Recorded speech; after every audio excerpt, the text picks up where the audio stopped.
Blake, thank you for joining us. Thanks for having me. I love talking about the Um, movie.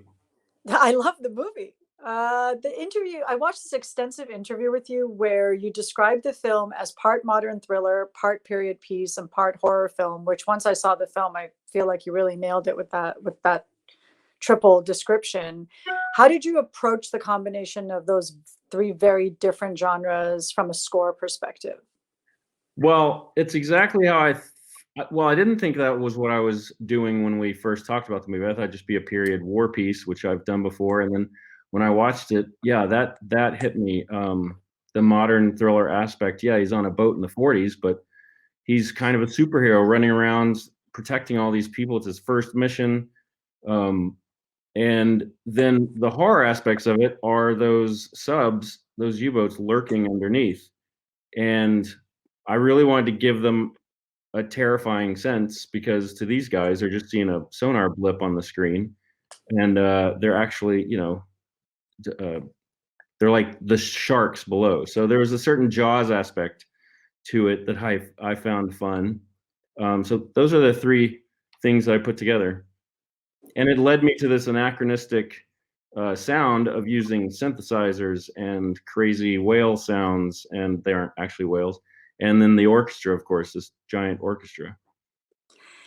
So I feel like speaking about your sound sources, the film has very little dialogue. I mean, it's really mainly just orders being barked and like information being relayed. It's not really people talking to each other and a ton of action. And there's almost no part of the film where score isn't attached to the picture, and it really drives the scenes. You mentioned the whale sounds and the synthesizers. What are some key sound sources you use? Well, what's funny is there's very little rest in the movie. Once the action starts, it's just there, going, going, going. And who else can pull off a movie with as little dialogue but Tom Hanks, right? So I'm just supporting. It was a lot of fun to keep moving and keep the energy up. And as Gary and Tom were saying through the process, don't go too far in the first act. We've got a long way to go. So you're gonna have to keep, bettering yourself and being more tense and more tense. So there was a lot of that. And one of the things that I drew on was these kind of scary sounds, the whale sounds, as people call them. Um, was actually designed with a human playing an instrument that I then threw through a bunch of effects and synths to give it this otherworldly yet still had a little bit of a personal sound to it. And I had my assistant actually play a tuba, and he doesn't play tuba, to get these crazy non-musical sounds out of a musical instrument and then process them. So that was one of the underlying things, because then I used the orchestra as really to rest, to give you sort of a comfort zone to come back to after the battle. It's like, oh, that feels familiar. That I can rest for a minute, but only a second, because then we're back in action. But even the orchestra, it's still pretty driving, and it's just not it doesn't have that scary element to it maybe, but it's still very much pushing everything up. I So you think the mentioned I think the Tom. orchestra I think the orchestra themselves were scared to play it. There's some very difficult passages. I've never done a scoring session where the players took the music home to practice the night before, so that was fun. Wow. You mentioned Tom and Gary earlier. Tom, of course, being Tom Hanks, and Gary is his producing partner. Just for our viewers, Tom Hanks is not only starring in this film, but he also wrote the screenplay based on the novel, and he produced the film, Hmm. or at least was involved with the production. So it's a very personal project to him. What kind of direction were you getting from him and Gary as far as music? Because clearly they'd already been talking to you about what Well, to expect and pace yourself. yeah, it was actually my 10th project with those two amazing people who they've had me around for 15 years doing movies and TV series with them. Um, and really the main direction was they like to bring in people who they like what they do and just set them free and do your thing, and then we'll guide you if it's a little off, or we'll motivate you if you're falling behind or whatever. But they're just champions of what you do, and the main direction was we need a really strong theme. And I thought, oh, great, I love doing big themes. And then found there's no place for it until the end. So, Captain Krause has to earn that theme. And then I got this expansive 7 minutes of screen time with just, no dialogue to express it. But that was really the direction. And then just stay tense. There's a lot of tension throughout the movie. So they're fantastic to work with. Yeah. You also work closely with the sound designer and the editors. What's the working process like that for you with those entities? Well, I've done several projects with Mike and Mark, and it was my first time working with Sydney, the editor, another editor. What I found really cool on this project is we had so long to do it because the film got delayed. It was going to come out in 2019. It got delayed, and we reapproached it in 2020. And so by that time, I had full working sound effects, which I usually just have temp sound effects. So I don't know if my music's conflicting. So we actually got to work with each other's material and bounce it back and forth. The editor did like a tighter cut, then I would go in and with my music editor, we'd make a tighter cut with the music. So we really got to try it many, many times and get it right. Hopefully we did get it right. But that was a really cool experience. Mike mixed it twice or 3 times, and so we could just explore possibilities. What if we move that scary sound here? What if we move it here? That kind of thing. Yeah. Well, it certainly worked for someone who's not a war movie fan. In general, I just was riveted. Absolutely loved it every minute. It's a tight 90 minutes right there. Before you have a chance to think about it. Yeah. Thank you so much, Blake, for your insight. I was very excited to talk to you about what you did with this film. Coming up next, we have Toma Mars of the Grammy Award-winning band Phoenix, who not only contributed a brand new Phoenix song to the Sofia Coppola film On the Rocks, but also composed the score and, along with his bandmates, did music supervision. Let's watch a clip from On the Rocks.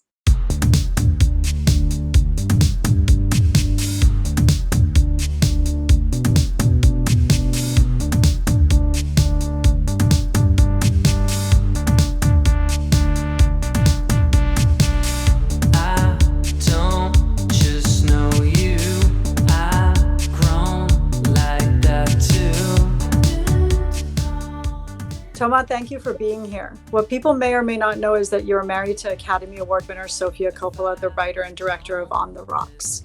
This film is the latest in many collaborations you've had with Sofia. How much does Sofia tap into your musical knowledge when it comes to music for her films? What's your dynamic there?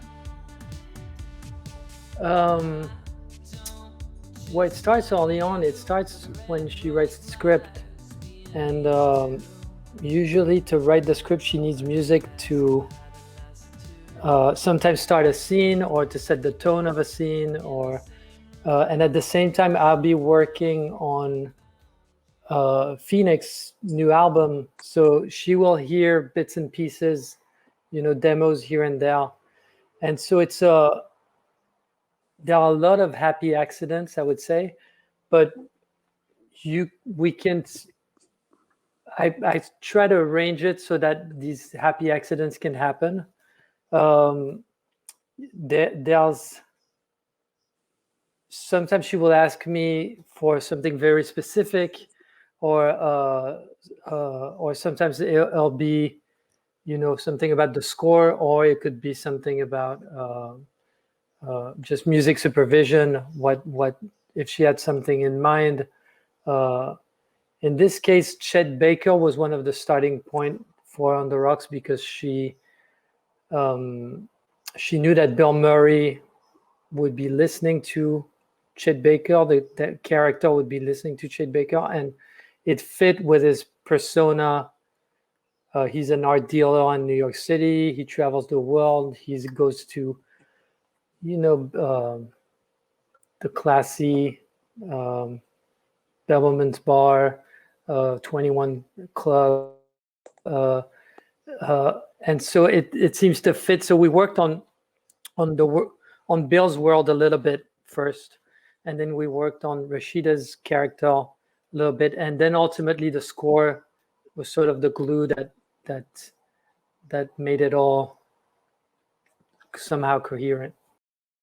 So you had multiple roles in this film, besides contributing a brand new Phoenix song, which is fantastic, by the way, including a really amazing you. video. You also did score, and the band acted as music supervisors. There's multiple hats you're wearing here. Identical was partially done prior to the production of the film and finished after. Was it written with the film in mind, or was that what you said earlier about you were already working on a Phoenix album, and then did the visual of the film have an impact on the finished product of the song? It started with just a sample and a loop, so the very, very beginning was just something we were working on and that Sophia heard. This was maybe, just it's the very beginning of the song, but then once we knew that she liked it, we tried to get it together a little quick, just more finish it on time so that it would be ready for the movie. And then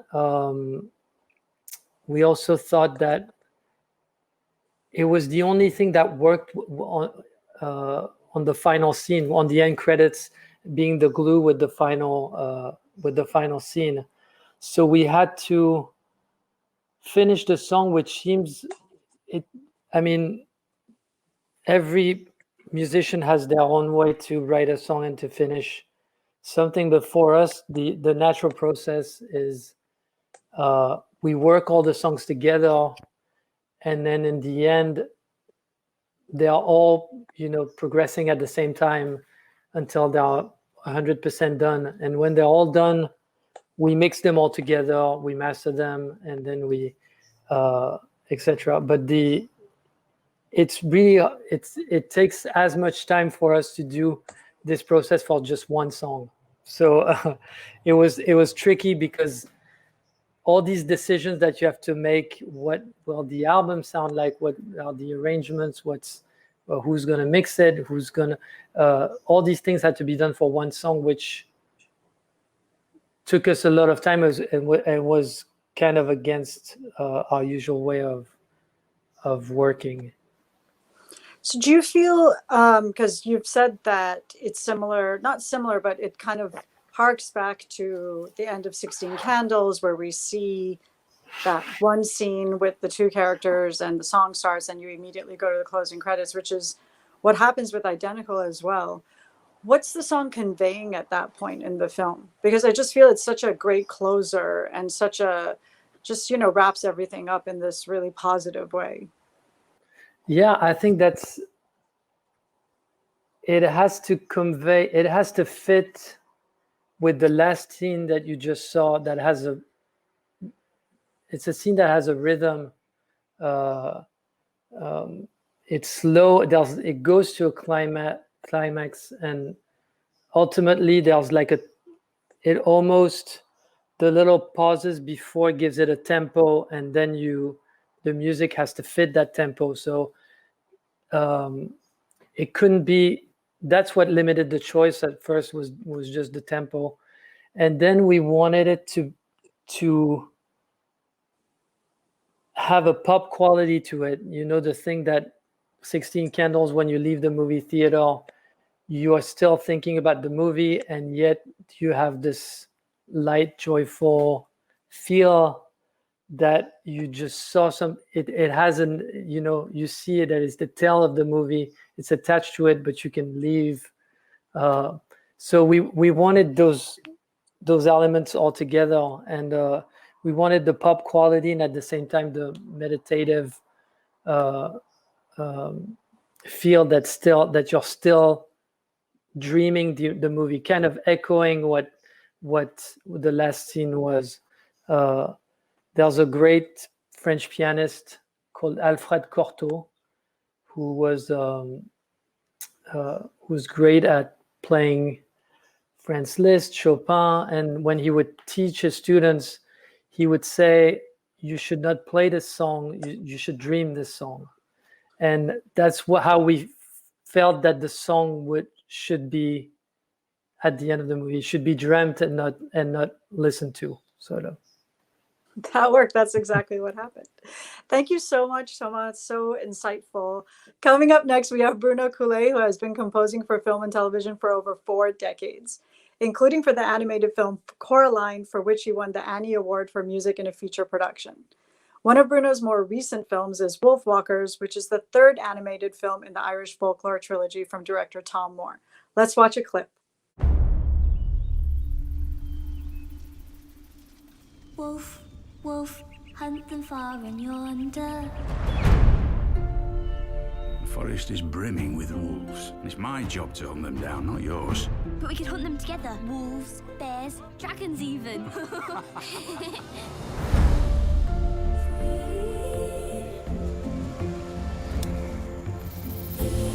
She's one of them wolf walkers. Wolf walkers? The ones that can talk to wolves with some wild magic. You can come out now. We can smell ya. You stink. You're a wolf walker. You're a wolf when you sleep. What? A girl when you're awake. Bruno, thank you for joining us. It's a pleasure. You also composed the music for the first 2 films in this trilogy, The Secret of Kells and Song of the Sea, which also won the Annie for Music in a Feature Production. Wolfwalkers is a historical fantasy set in Ireland with very distinct characters, for which you created distinct scores. What were your ideas behind the specific pieces you composed for each one? Did the time period, which is in the 1600s, figure into your creative decisions at all? And did you have finished picture to work from? No, I start very early, and it's why I love working with on animated films, and especially the films of Tom Moore, because we have time. The process is very long, and I start very early. I received some animatic, very rough drawers, and I start to compose the music by chronology. I start from the top, and I try to find a motif, a theme, very short with a few notes, and after this short motif will be it's like an organic I made some variation. I changed the orchestration, but it's always the same motif to give a unity to the film. Wow. And then you blended these pieces together in a way that both signals what's happening in the story and in a way narrates it. So how did you connect all that together? I made demos, and I sent demo to Ross and Tom, and I wait their reactions, and I change. But for me, the music for film is a really independent character. It's not. I think it's not useful to double the story or the dialogues. It's. I think the music has to reveal a secret part of the film. So at the beginning, it's a little strange for me because I have a very rough animatic, and but little by little I can observe the change, and I start to write the orchestration. Wow. So did you get a lot of direction from the directors, Tom and Ross? They let me free. They exactly know what they want. They are very precise. But at the beginning, and I like that, they let me free. No temp music, because I think the temp music is an enemy for the composer. You discover a film with another music, and I think the process on animated films allow to experiment, to try a specific music which that belongs only at the film. That's very interesting what you're saying, that the temp music is the enemy of the composer. I think I think you're very right there. It's hard to separate yourself from what you've already heard. yes, because I think each film is unique, and the music has to belong to this film, to the music. It's stupid to repeat or to imitate other music for other films.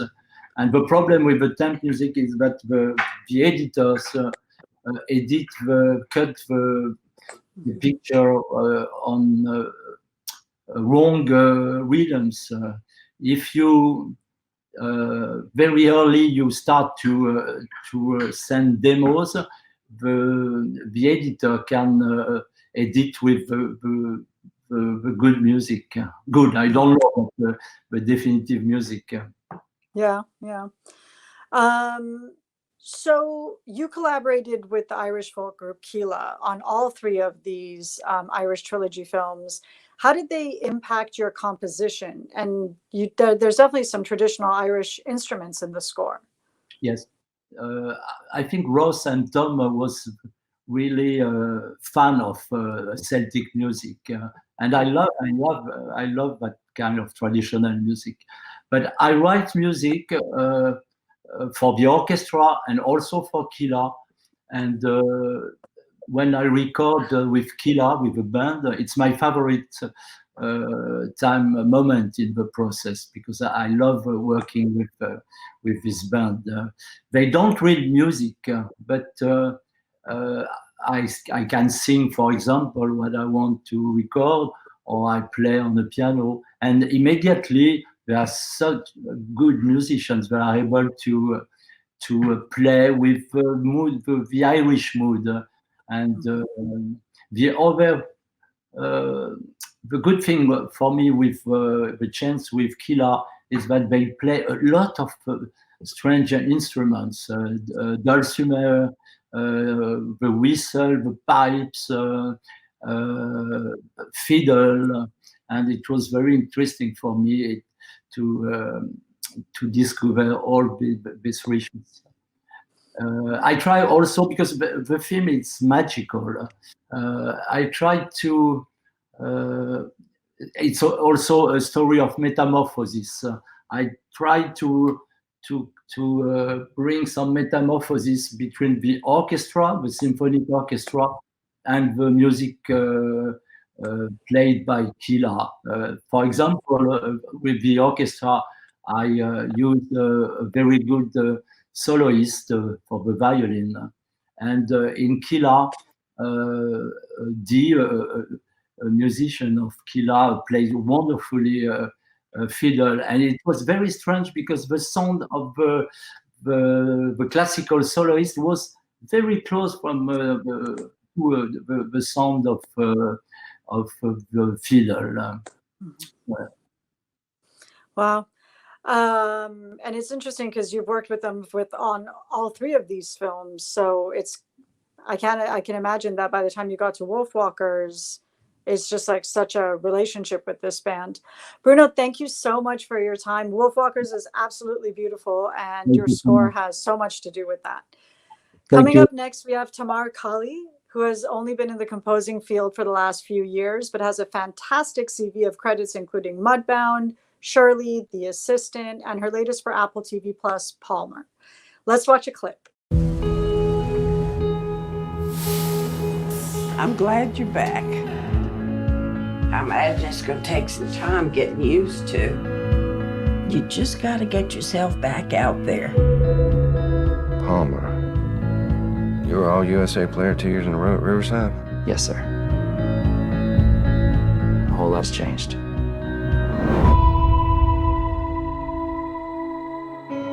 That boy, That's Sam. His mama took off. He'll be staying with us till she's back. You know you're a boy, right? Yeah? In the hours that I've known. Do you know when my mama's coming back? He's gonna have to go in the system. There's something seriously wrong with that kid. Would you set me free? How did you end up in prison? Don't matter. I did what I did. Look at what you did today. Tamar, thank you for joining us. How did you get involved with this project?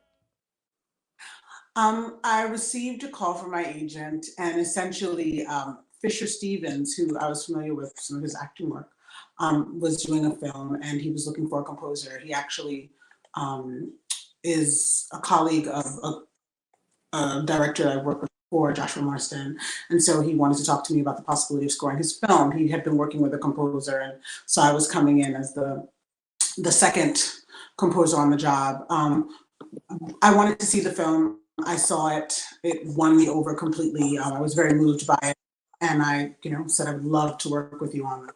So that's how it happened. Wow. And then what kind of direction were you getting from him as far as what he had in mind? When we initially spoke, before I had seen the film, I asked him what he had in mind, what he was hearing, because as you know, directors, they're sitting with their work for so long before music comes in. It's kind of like the icing on the cake. So I just wanted to know what his thoughts were and if he was hearing anything. And he mentioned guitar and cello. And I said, okay, I'm going to take that into consideration. I'll watch the film.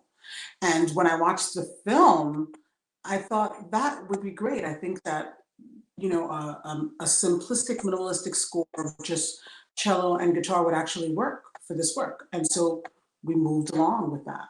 Wow.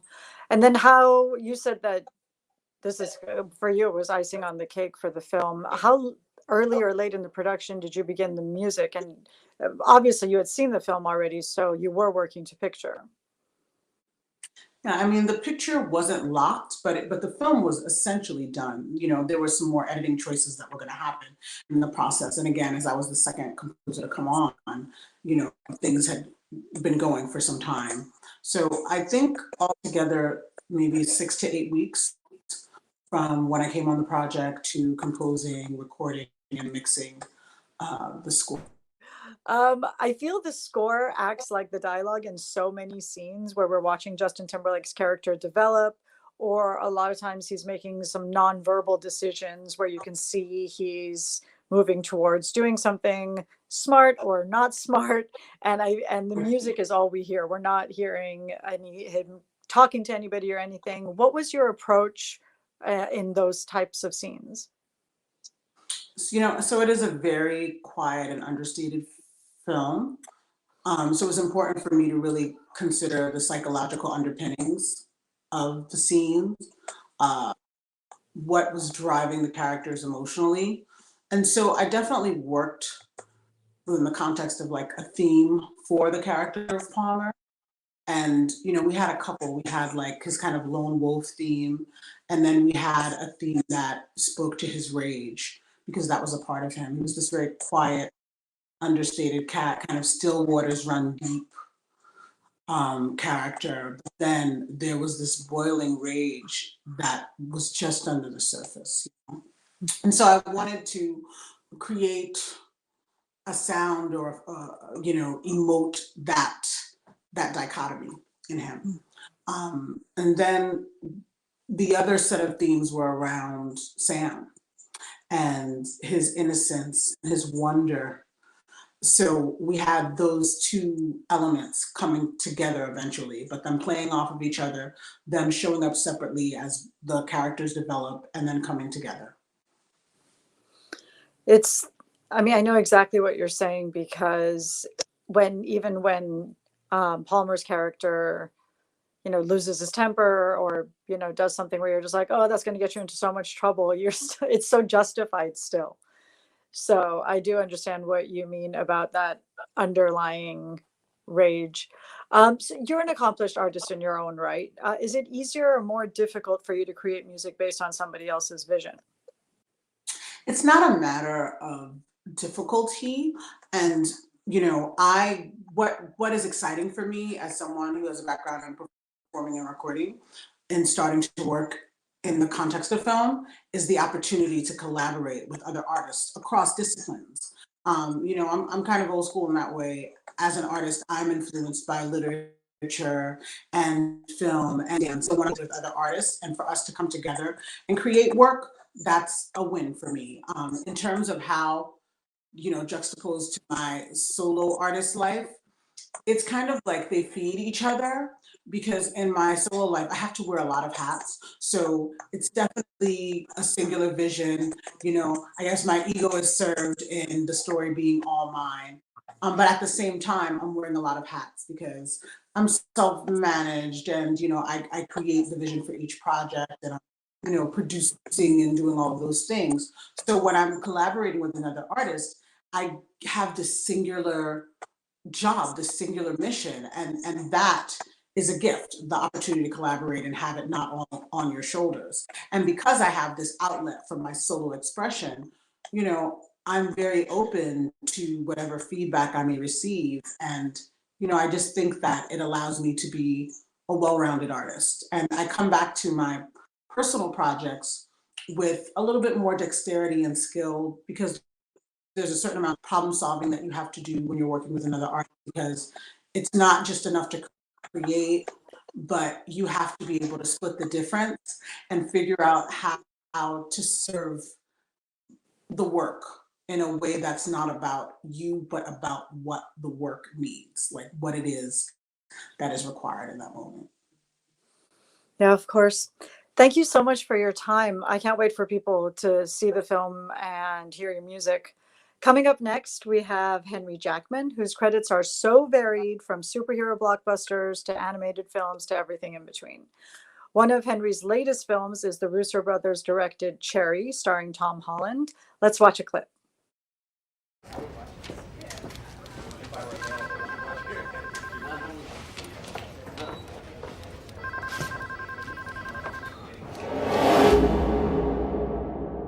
I'm 23 years old, and sometimes I wonder if life was wasted on me. I take all the beautiful things to heart, till I about die from it. If I could save time in a bottle, the first thing. Hey, I'm really happy you're here. Why is that? Because I like you. But there never seems to be enough time to do. You're it for me. I feel the same way. I joined the army. Why would you do that? Sometimes I feel like I've already seen everything that's gonna happen. And it's a nightmare. You work with the Russo brothers on their Captain America films. What's your dynamic with them? At this point, do you have an understanding of what they're looking for? Because Cherry is a very different type of film to a superhero action flick. Oh, for sure. Well, it's one of those slightly annoying yes and no answers. Yes, in as much as when you work with directors more than once, and particularly, I've got a particularly good relationship with Joe and Anthony, you develop a creative trust, which is fantastic for the overall process, not least for a movie like Cherry, which is extremely experimental musically. So it really helps that you don't have a sort of oppressive weight that can on your shoulders when you're being experimental, that can sometimes derive from not having a historic relationship with your directors. So there's a great bond where, because you trust them as filmmakers when they might say give unusual directions, and they trust you as a composer. So that part of it definitely counts for something. On the more specific level, no music I have ever written for Joe and Anthony was of any service for the movie Cherry, which could not be more unlike Captain America: Civil War or Captain America: Winter Soldier. Both of which, both films, I love both of those films. But I mean, it's as filmmakers, it's almost their, having been so successful, with the last two Avengers films, it's almost their artistic flip side to having created successful and critically viable superhero movies that have integrity in the filmmaking. It was so different in filmmaking and therefore required such a different musical approach that nothing that we'd done prior to that was of any artistic bearing, but the personal chemistry and bond of trust that we had between us really counted for something. Yeah. At what point were you brought onto the project? Were you working off the page, or was there a picture already? Pretty early. Joe in particular has a habit of, in amongst probably 16 other phone calls and pushing various other buttons, of going, oh, Henry, just to let you know, we just greenlit this project, or, you know, we've bought the rights to such and such, and gives me a sort of creative heads up and gives me like a 3-sentence headline about what it's all about. So I knew about it way in advance. Then I got a script, and I got a revised script. I was always kept updated on the scripts. And that's really useful because, well, funnily enough, in this case, the filmmaking itself is so esoteric and unusual that actually I'm glad I waited till I got the first cut. Because, I mean, as anyone who knows, you know, if you give the same script to 4 different directors, you're going to get 4 different films. But I mean, that was particularly true of Cherry because it has an eccentric, you know, the way it's divided up into chapters, the cinematography, it's heavily stylized, but not particularly self-conscious. So it was actually critical to see the first cut. So I probably saw that this January. And that began the process of really specific musical inspiration. Wow. Your score comes in, you know, the film has all these parts, like very distinct parts, and your score comes in either during a mundane scene or a horrific scene or a really intense scene. How are you trying to serve the picture with your score during these very different moments in the film? Well, that's a very good question. And the headline from Joe and Anthony was like, by the way, this is impossible because we're dancing. He said, you're going to have to be like a ballerina because this movie is going to have oxytocin addiction, PTSD, Iraq, a sort of semi-orgiastic, you know, early, you know, parties for sort of semi-teenagers or like people in their young 20s, working class, urban living and bank robberies, and it's a love story and it's tragic, but it's also, it's dancing a million different aesthetics. And the tricky thing with music is if you don't also do that dance, you will tilt and ruin the elegant ambiguity that's inherent in the filmmaking. So their heads up to me is like, this is going to be a semi-impossible task. So I went about it by writing. I started off by writing various different standalone pieces. I spent like 4 weeks on this 10-minute main Cherry suite, and then I wrote an eccentric, quirky kind of indie rock love piece called What I'm Trying to Say Is. Then I wrote a horrific horror piece called I'm Your Worst Nightmare. And I titled various pieces and set about just starting by stepping away from picture to come up with these unusual thematic ideas. And then what was unusual, particularly about Cherry, is very often, if you're in a more traditional scoring situation, the job of an individual cue is very often to support the individual mechanics of a scene. So it has a sort of, it's like a narrative enhancement technique. Whereas Cherry's a bit more radical. Often Cherry will be like, the piece of music is undermining what you're seeing or being unsettling or contrapuntal to exactly what's happening on the screen. So half the time it's in a sort of contradictory relationship. And Joe and Anthony were really specific about that whatever the first thing you might think of doing in supporting the scene musically, let's not do that. Let's do something which is the least expected. And like, you know, it was a really interesting process because it just meant everything was extremely experimental. And occasionally, you know, I remember I wrote one piece for when Cherry and his gang are trying to break into the safe where the drugs are. And it was so out there. I think Joe said, yeah, you know what? I think that's too wide a swing. But in the context of the whole creative process for Cherry, being told by Joe that something I was doing was too wide a swing was almost the ultimate compliment.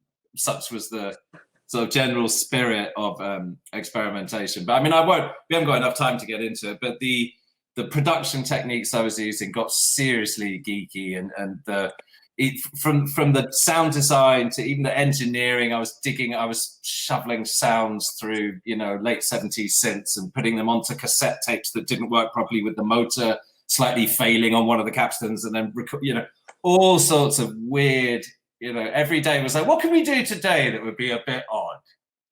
And some of it was a waste of time, and some of it I made some really interesting production discoveries. Well, it sounds like you really got to be creative and out of the box and not using any conventional score elements. Thank you so much for your input on Thank you. Cherry, which, if people don't know, is like 2.5 hours. So it's quite a lot to get through, but it is like 5 or 6 different stories, exactly like you described. I think it's a brilliantly made film. It doesn't seem like 2.5 hours. You should just watch it. Thank you, everyone, for joining us for Apple TV's Composers Lounge, and enjoy the rest of our programming at Mix Presents Sound for Film and Television Awards season.